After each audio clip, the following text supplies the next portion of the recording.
Karnataka second PUC ವಿದ್ಯಾರ್ಥಿಗಳಿಗೆ KCET ಇಂದ ಒಂದು ಗುಡ್ ನ್ಯೂಸ್ ಅಂತಾನೆ ಹೇಳ್ಬೋದು. CET ಅಪ್ಲಿಕೇಶನ್ ಹಾಕೋದಕ್ಕೆ ಎಲ್ಲಾ ವಿದ್ಯಾರ್ಥಿಗಳ ಕೈಲೂ ಆಗಿರಲಿಲ್ಲ. ಯಾಕಂದ್ರೆ ಕೆಲವರಿಗೆ CET ಅಪ್ಲಿಕೇಶನ್ ಹಾಕೋದಕ್ಕೆ ಬೇಕಾಗಿರೋ ಎಲ್ಲಾ ಡಾಕ್ಯುಮೆಂಟ್ಸ್ ನ ಸರಿಪಡಿಸಿಕೊಳ್ಳೋದಕ್ಕೆ ಇದುವರೆಗೂ ಆಗಿರಲಿಲ್ಲ. ಇದೇ ಕಾರಣದಿಂದ KCET ಗೆ ಅಪ್ಲಿಕೇಶನ್ ಹಾಕೋದಕ್ಕೆ ಕರ್ನಾಟಕ ಎಕ್ಸಾಮಿನೇಷನ್ ಅಥಾರಿಟಿ KE ಅವರು ಆನ್ಲೈನ್ ಅಪ್ಲಿಕೇಶನ್ ಹಾಕೋದಕ್ಕೆ ಡೇಟ್ ಅನ್ನು ಎಕ್ಸ್ಟೆಂಡ್ ಮಾಡ್ತಾರೆ ಅಂತ ಹೇಳಲಾಗಿತ್ತು. ಈಗ ಆ ಡೇಟ್ ಅನ್ನು ಎಕ್ಸ್ಟೆಂಡ್ ಮಾಡಿದ್ದಾರೆ. ಅದ್ರ ಜೊತೆಗೆ ಇನ್ನೊಂದು ಗುಡ್ ನ್ಯೂಸ್ ಏನಂತ ಅಂದ್ರೆ ತುಂಬಾ ಜನ ವಿದ್ಯಾರ್ಥಿಗಳು ಇನ್ಕಮ್ ಮತ್ತು ಕ್ಯಾಸ್ಟ್ ಸರ್ಟಿಫಿಕೇಟ್ RD ನಂಬರ್ ನ ಅಪ್ಡೇಟ್ ಮಾಡಬೇಕಾದ್ರೆ ರಾಂಗ್ ಡೀಟೇಲ್ಸ್ ನ ಅಪ್ಡೇಟ್ ಮಾಡಿದ್ದಾರೆ. ಈ ರೀತಿ ರಾಂಗ್ ಡೀಟೇಲ್ಸ್ ಅಪ್ಡೇಟ್ ಮಾಡಿದ್ರು ನೀವು ಯಾವ ರೀತಿ ರಿಸರ್ವೇಶನ್ಸ್ ನ ಕ್ಲೈಮ್ ಮಾಡ್ಕೊಳ್ಬಹುದು ಫ್ಯೂಚರ್ ಡೇಸ್ ಅಲ್ಲಿ ಅನ್ನೋದನ್ನ ಎಕ್ಸ್ಪ್ಲೈನ್ ಮಾಡ್ತಾ ಒಂದು ನೋಟಿಫಿಕೇಶನ್ ಬಿಟ್ಟಿದ್ದಾರೆ. ಈ ಎರಡು ಇಂಪಾರ್ಟೆಂಟ್ ವಿಷಯಗಳ ಬಗ್ಗೆ ಈ ವಿಡಿಯೋದಲ್ಲಿ ಎಕ್ಸ್ಪ್ಲೈನ್ ಮಾಡ್ತಾ ಇದ್ದೀನಿ. ಅದಕ್ಕೂ ಮುಂಚೆ ನೀವು ಇನ್ನೂ ನನ್ನ ಚಾನಲ್ಗೆ ಸಬ್ಸ್ಕ್ರೈಬ್ ಮಾಡ್ಕೊಂಡಿಲ್ಲ ಅಂದ್ರೆ ದಯವಿಟ್ಟು ಸಬ್ಸ್ಕ್ರೈಬ್ ಮಾಡ್ಕೊಳ್ಳಿ. ಈ ವಿಡಿಯೋಗೆ ಒಂದು ಲೈಕ್ ಮಾಡಿ.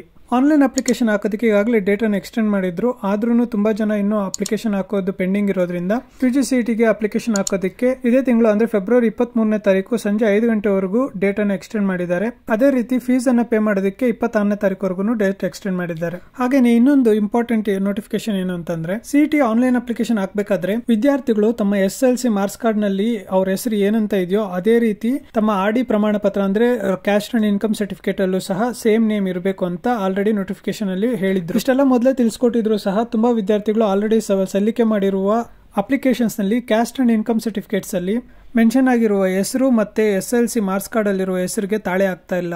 ಈ ಕಾರಣದಿಂದಾಗಿ ಆ ವಿದ್ಯಾರ್ಥಿಗಳು ಏನೀಗ ಆಲ್ರೆಡಿ ಅಪ್ಲಿಕೇಶನ್ ಹಾಕಿದ್ದಾರೆ ಮತ್ತೆ ಅವ್ರೇನಾದ್ರೂ ರಿಸರ್ವೇಶನ್ ಅಂದ್ರೆ ಮೀಸಲಾತಿಗೆ ಏನಾದ್ರೂ ಅಪ್ಲಿಕೇಶನ್ ಹಾಕಿ ಆ ರಿಸರ್ವೇಶನ್ ಕ್ಲೈಮ್ ಮಾಡೋದಕ್ಕೆ ಏನಾದ್ರು ಟ್ರೈ ಮಾಡ್ತಾ ಇದ್ರೆ ಈ ನೇಮ್ ಮಿಸ್ ಮ್ಯಾಚ್ ಇಂದ ರಿಸರ್ವೇಶನ್ ಯಾವುದನ್ನು ಪರಿಗಣನೆಗೆ ತಗೊಳ್ಳೋದಿಲ್ಲ ಅಂತ, ಹಾಗೇನೆ ಅವರನ್ನ ಸಾಮಾನ್ಯ ವರ್ಗಕ್ಕೆ ಸೇರಿಸಲಾಗುತ್ತೆ ಅಂದ್ರೆ ಜನರಲ್ ಮೆರಿಟ್ ಗೆ ಹಾಕ್ಬೇಕಾಗತ್ತೆ ಅಂತಾನು ಹೇಳಿದ್ದಾರೆ. ಯಾರ್ಯಾರು ಈ ರೀತಿ ಮಿಸ್ ಆಗಿದ್ಯೋ ಅವ್ರದ್ದೆಲ್ಲಾನು ವೆಬ್ಸೈಟ್ ನಲ್ಲಿ 28ನೇ ತಾರೀಕು ಅಂದ್ರೆ ಇದೇ ತಿಂಗಳು 28ನೇ ತಾರೀಕು ಒಂದು ಲಿಸ್ಟ್ ಬಿಡಲಾಗುತ್ತೆ. ಈ ಲಿಸ್ಟ್ ಅಲ್ಲಿ ಇರೋರು ಅವರ ಜಾತಿ ಪ್ರಮಾಣ ಪತ್ರನ ಅಪ್ಡೇಟ್ ಮಾಡಿಸಿ ಏಪ್ರಿಲ್ 1ನೇ ತಾರೀಕಿಂದ 15ನೇ ತಾರೀಕುವರೆಗೂ ಈ ಡೀಟೇಲ್ಸ್ ನ ಅಪ್ಡೇಟ್ ಮಾಡೋದಕ್ಕೆ ಟೈಮ್ ಕೊಡಲಾಗುತ್ತೆ. ಆ ಟೈಮ್ ನಲ್ಲಿ ನಿಮ್ಮ ಅಪ್ಡೇಟ್ ಮಾಡಿರುವಂತ ಜಾತಿ ಪ್ರಮಾಣ ಪತ್ರವನ್ನ ಅಪ್ಲೋಡ್ ಮಾಡಬೇಕಾಗುತ್ತೆ ಅಂತ ಈ ನೋಟಿಫಿಕೇಶನ್ ಅಲ್ಲಿ ತಿಳಿಸಲಾಗಿದೆ.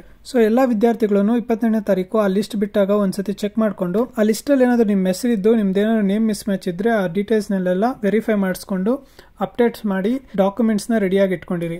ಏಪ್ರಿಲ್ ಅಲ್ಲಿ ಆ ಡೀಟೇಲ್ಸ್ ನ ಅಪ್ಲೋಡ್ ಮಾಡಬಹುದು. ಆ ಲಿಸ್ಟ್ ಅಲ್ಲಿ ನಿಮ್ ಹೆಸರಿದ್ದು ನೀವೇನಾದ್ರೂ ಈ ಡೀಟೇಲ್ಸ್ ನ ಅಪ್ಡೇಟ್ ಮಾಡಿಲ್ಲ ಅಂತಂದ್ರೆ ನಿಮ್ಗೆ ರಿಸರ್ವೇಶನ್ ಸಿಗೋದಿಲ್ಲ.